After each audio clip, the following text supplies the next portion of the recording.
She's the founder of the popular Ayurvedic brand Koppen that's getting a lot of attention on TikTok. Priya Shah is joining us today to discuss the principles of Ayurveda, plus some of her favorite practices like tongue scraping, oil pulling, and more. This is Advocate Now.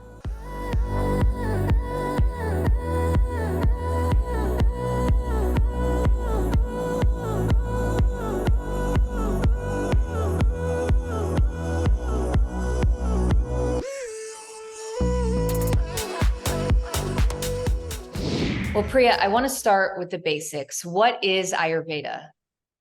It's a great question. So Ayurveda is actually the world's oldest health and wellness system or system of medicine. It's originated in India. And a fun fact people often don't know is that it's actually a sister science to yoga. So both those philosophies were written in the same text. So they're really practiced together for people who are deep into yoga or people who are deep into Ayurveda. And it's interesting in today's kind of day and age where people are really starting to take control over their health. Ayurveda could not be more specific to the time that we're living in, given that the core principles of it really are centered around personalization and being preventative. So personalization in the sense that it takes the lens that you and I are very different. So the exercise routines we do, the diets we have, how we go about planning our day should also be very different. So it takes into type an individual's mind or body type in Ayurveda, which is known as your dosha.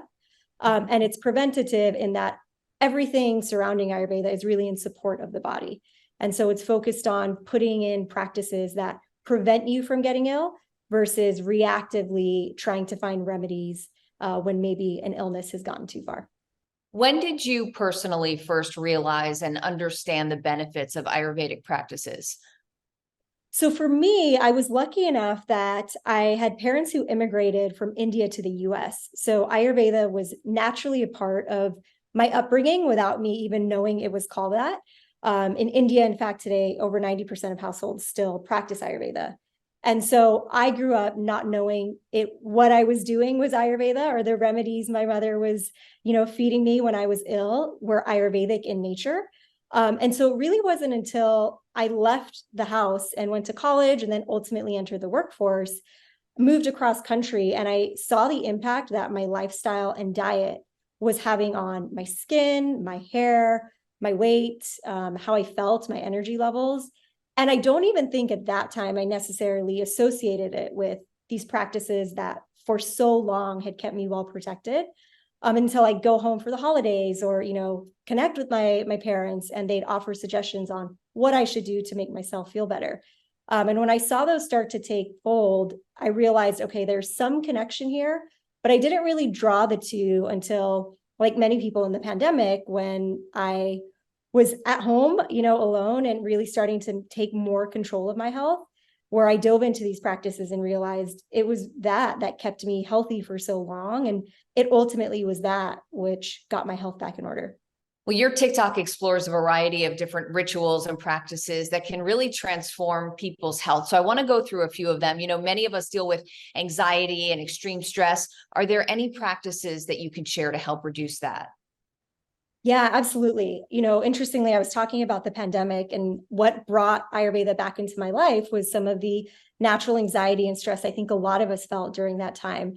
And so while it is specific, that environment and the things that we often associate with stress, like workplace or, even school environments, what I find so interesting about Ayurveda when we talk about that personalization is you want to start to think about your mind and body type and understanding why what might feel stressful for me may not feel stressful for you.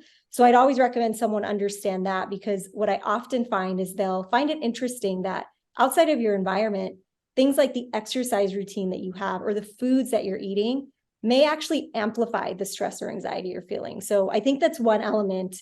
But I always come back to, if you can incorporate some sort of breath work or meditation into your routine, it does absolute wonders for helping to reduce stress and anxiety, even if you can dedicate just a few minutes to it, because I know oftentimes people find it challenging to incorporate or feel they need to do it for an extended amount of time to see the benefits. But a few minutes of both, ideally, or just one, can really start to reduce some of that stress or anxiety that we feel in today's Yeah. environment. Breath work is a tool that I love to use. And as you mentioned, it really can help release trauma that's stored in the body. But just to give people, a brief background on breath work and how it can improve overall health. I mean, how does the breath help in that aspect? Yeah, absolutely. So in Ayurveda, breath work is known, and you'll often hear it called pranayama or pranayam. So those words are synonymous. And what's interesting is I know right now there's, a lot of trends around hair health or skin health or gut health. But I find it interesting that breath, the one thing we all need to actually have any of that matter, is not talked about. So breath work has a lot of benefits. And the first is, what you and I were just talking about, which is reducing that stress or anxiety. Because when you breathe with intention and consciously, you actually activate the parasympathetic nervous system. And that system is responsible for the relaxation or that rest and digest mode. And so when you breathe, again, very deeply, it activates that and immediately brings the body into a state of calm. Breath work also, when you are able to breathe consciously, you're getting in quite a bit of oxygen, which circulates throughout the body. And that oxygen penetrates the cells. And so with that oxygen supply that your cells get, that's what can help mental clarity or energy levels. So it impacts, health across the board. But those two elements are a core reason why breathwork has been so powerful for so many. Absolutely. Something else that's probably not talked about that often is tongue health. What are the benefits of using a tongue scraper? Yeah, you're spot on. I don't think people want to expose their tongues in that manner, talk about the icky side of it. And it's funny, tongue scraping definitely has a ill factor associated with it, but it's such an important part of an oral care routine in the sense that Ayurveda, as well as many other traditional Eastern medicines or systems of medicine, indicate that the tongue is one indication of the overall health of your body. So in the morning, when you wake up and you see that white fuzz or that film, what it essentially is your body's way of detoxing or letting those toxins out. And so, other elements or other ways that your body does that is through obviously elimination or through sweat. And the tongue is one other area it can do that. And so tongue scraping is so beneficial because it helps to remove that bacteria, which, by the way, is also the cause of most of the bad breath that we have, or that morning breath effect that people often feel or sense.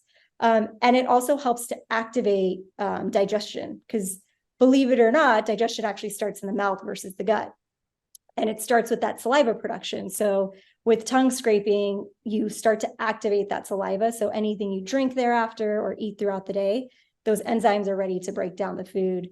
And more than anything, this is maybe you have to feel it and taste it after you've done it for a while. But once you start to remove those dead skin cells, those food particles, and just that leftover gunk off your taste buds, we often have people express to us and say that you can taste the difference in your food. And certain flavors are a bit enhanced. So that's always a nice bonus if you're a foodie. Wow, so crazy. It's unreal how it's all connected. It's all connected. And I've heard that a copper tongue scraper is the most effective. Do you agree with that? And also why? Yeah, absolutely. So the Ayurvedic texts do indicate that copper is the most effective. And it is for a few reasons. The main one being it's the most antimicrobial and antibacterial metal in the world. And so what it's able to do because of those two properties is inhibit any bad bacteria growth. So when you're scraping your tongue, it's going to remove the bad. And while it might remove some of the good, it's not going to kill the good bacteria, which you absolutely want to keep. So that is one of the primary reasons it's so advantageous to use copper.